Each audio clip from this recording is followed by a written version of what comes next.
डिगड़ी का breaking news अवां share कंदा डिगड़ी बरसा कंगोरो मोरी स्टॉप ते घर की छित किरण सबब ब मासूम बाड़ा दबजी फोत थी विया जडे त 5 जना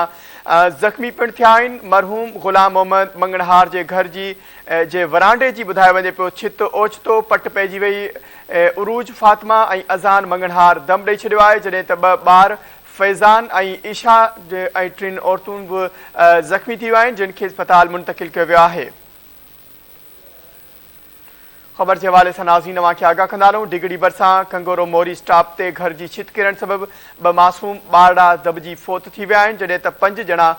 जख्मी थिया मरहूम गुलाम मोहम्मद मंगणहार के घर के वरांडे की छित ओचितो पट पैजी वही उरूज फातिमा ऐं अज़ान मंगणहार दम ॾेई छॾियो आहे जडे त 2 ॿार फैज़ान ईशा ऐं 3 औरतूं कुलसूम सबागी ऐं रानी ज़ख्मी थी पियूं जिनके अस्पताल मुंतकिल किया वियो आहे।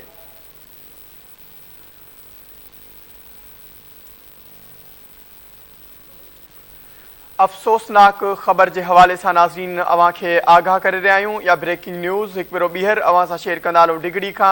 डिगड़ी बरसा कंगोरो मोरी स्टॉप ते घर की छित किरण सबब 2 मासूम बाड़ा दबजी फोत थी विया जडे त 5 जना जख्मी थी पिया मरहूम गुलाम मोहम्मद मंगणहार के घर के वरांडे की ओचितो छत पट पैजी वही उरूज फातिमा ऐं अज़ान मंगणहार दम ॾेई छॾियो आहे। इन हवाले से नाज़रीन वधिक तफ़सील मालूम कंदासीं डिगड़ी जो रिपोर्टर फ़कीर राणू माली असां सां लाइन ते मौजूद है। जी राणू आगाह कजो जेकी ज़ख्मी आहिनि उन्हनि जी छा कंडीशन ॿुधाई वञे थी?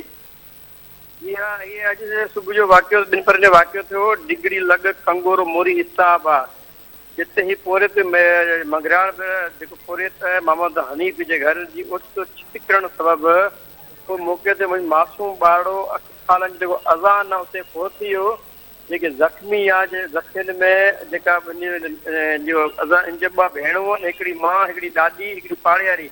ये ज़ख्मी थी ज़ख्मियुनि खे फौरी तौर ते ॻोठाणा जेके तालका अस्पताल डिगड़ी खणाए पहुता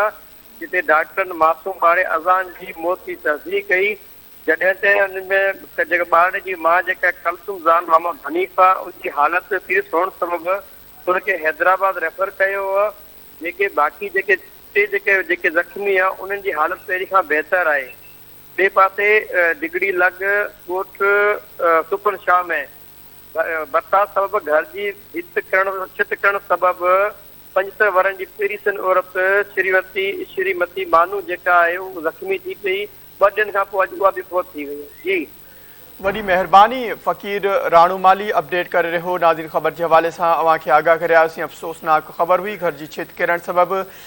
2 बाड़ा दबजी फोत थी विया जडे त ज़ख्मी पिण थी पिया ज़ख्मियुनि खे अस्पताल मुंतकिल किया वियो आहे।